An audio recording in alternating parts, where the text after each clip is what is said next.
Jabatan Kastam Diraja Malaysia JKDM Perlis berjaya membongkar sebuah makmal haram menghasilkan ubat batuk di sebuah rumah sewa di Sungai Padang, Simpang 4 pada 15 Januari lalu.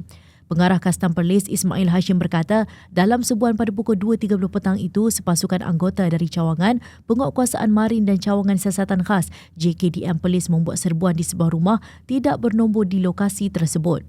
Katanya pihak Kastam menyebu selepas mendapat maklumat daripada sumber mereka mensyaki terdapat kegiatan menghasilkan dadah selepas menghidu bau bahan kimia. Kata beliau, pemeriksaan lanjut mendapati terdapat beberapa kotak mengandungi botol disyaki ubat batuk dengan kuantiti 100 ml setiap satu sebanyak 8,100 unit. Menurutnya, sindiket itu menjual ubat batuk yang dihasilkan dengan menggunakan label palsu seperti ubat batuk sedia ada di pasaran pada harga RM5 sebotol. Kedua-dua suspek diberi jaminan Kastam dan kes disiasat di bawah Seksyen 9-2 Akta Racun 1952 yang mana jika sabit kesalahan boleh dihukum mengikut Seksyen 32-2 Akta sama yang memperuntukkan denda tidak melebihi RM50,000 atau penjara tidak lebih 5 tahun atau kedua-duanya.